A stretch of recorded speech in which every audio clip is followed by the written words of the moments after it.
Keď Dominik Hašek v 90. rokoch naplno prerazil v NHL, odborníci len krútili hlavami. Jeho štýl odporoval všetkým brankárskym príručkám. Hádzal sa na brucho, puky vyrážal maskou a na ľade pôsobil ako neriadená strela. Legendárny Wayne Gretzky ho dokonca svojho času označil za najlepšieho hráča v hre. No kým fanúšikovia obdivovali jeho genialitu, v zákulisí a na ľade sa rodili momenty, ktoré šokovali celú ligu. Fyzické napadnutie novinára, tvrdé zrážky so súpermi, rozvraty vnútri tímu či policajné vyšetrovanie. Toto je skutočný, neprikrášlený príbeh muža, ktorého športová genialita bola priamo prepojená s absolútnou nekompromisnosťou. Príbeh Dominika Haška sa pritom v NHL takmer neskončil úspechom. V roku 1983 ho draftoval tým Chicago Blackhawks ako 199.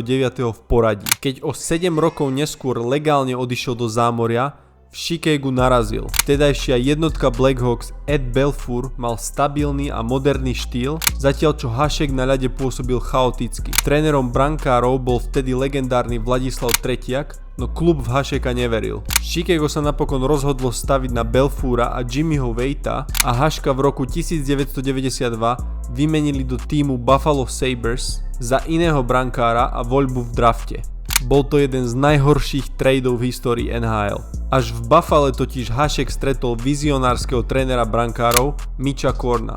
Ten veľmi rýchlo pochopil, že Haškov chaos netreba mazať, ale usmerniť. Analytici jeho štýl nazvali kontrolovaným chaosom. V ére, kedy celá liga prechádzala na štýl butterfly, teda padanie na kolena a vykrývanie priestoru, Hašek improvizoval.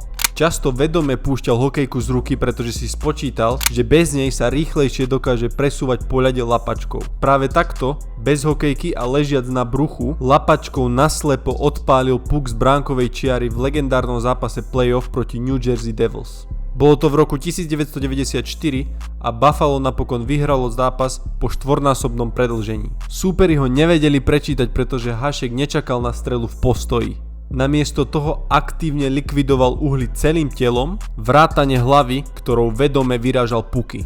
Za týmto štýlom však stála až fanatická tréningová morálka. Spoluhráči spomínali, že Hašek odmietal dostať gól aj na tréningu. Ak mu niekto skoroval na tréningu pri obyčajnom cvičení, Hašek bol schopný nahnevane rozmlátiť hokejku o konštrukciu brány.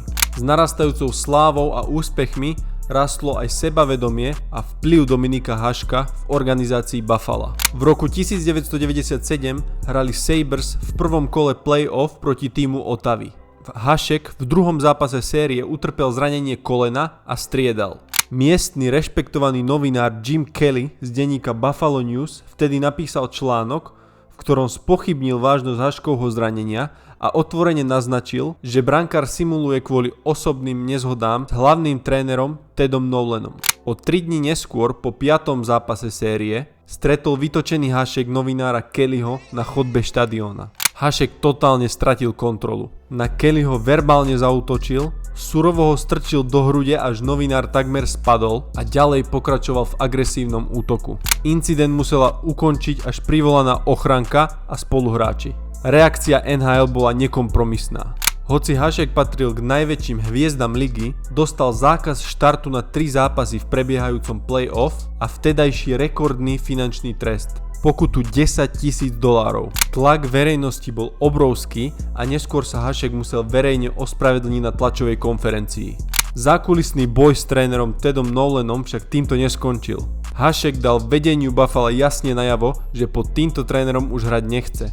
Hoci Nolan v tej istej sezóne získal Jack Adams Award pre najlepšieho trénera celej NHL, vedenie Sabres pod tlakom okolností ponúklo úspešnému koučovi len potupný ročný kontrakt, ktorý Nolan urazený odmietol a z klubu odišiel. Fanúšikovia v Buffale Haškovi toto rozhodnutie neodpustili. Keď v nasledujúcej sezóne Dominik vykorčuľoval na domáci ľad, vlastní priaznivci na ňo brutálne bučali po každom dotyku s pukom. V roku 2001 Dominik Hašek prestúpil do Detroitu Red Wings, aby konečne získal vytúžený Stanley Cup. Cieľ splnil hneď v prvej sezóne. Haškov agresívny štýl vybiehania z brány však naďalej strašil útočníkov po celej lige.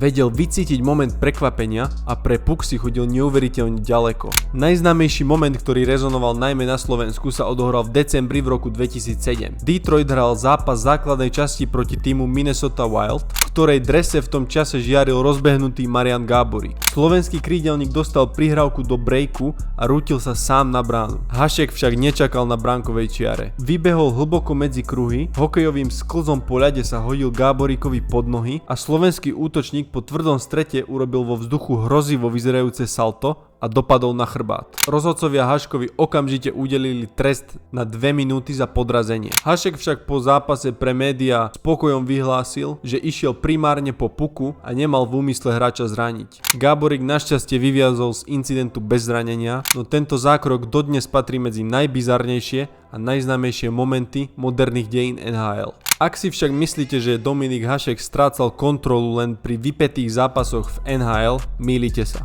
Ten najvážnejší incident sa odohral v lete v roku 2003 v Českej republike. Hašek si vtedy krátil letnú prestávku hraním domácej amatérskej inline hokejovej ligy za tým Bonfire Střída. Počas zápasu proti týmu IHC Pardubice prišlo k sérii ostrých súbojov medzi Haškom a protihráčom Martinom Šílom. Potom, čo Šíla Haška nešetrne fauloval, brankár totálne stratil sebaovládanie. Hašek protihráča zozadu crosscheckoval hokejkou a po konflikte úplne stratil nervy. Podľa dobových správ si mal následne na ňo sadnúť a opakovane ho zasiahnuť hokejkou v oblasti chrbta a krku. Martin Šíla utrpel otras mozgu, silné pomliaždeniny hrudníka i krčnej chrbtice a musel byť hospitalizovaný v nemocnici. Incident okamžite prekročil hranice športu. Prípad začala vyšetrovať česká polícia ako podozrenie z trestného činu ublíženia na zdraví, za čo Haškovi reálne hrozilo väzenie až do 2 rokov.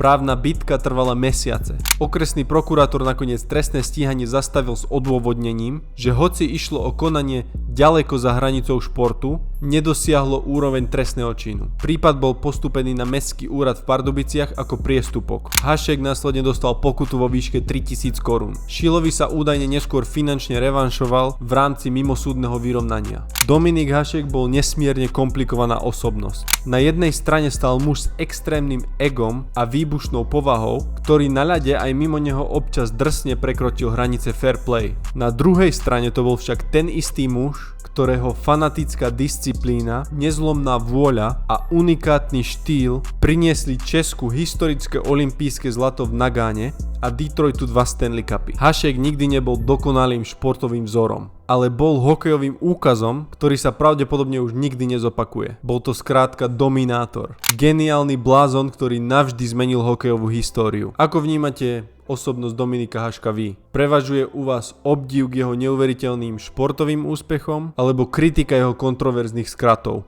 Napíšte svoj názor dolu do komentára, ak sa vám toto video páčilo, tak zanechajte odber na tomto kanáli a uvidíme sa na budúce.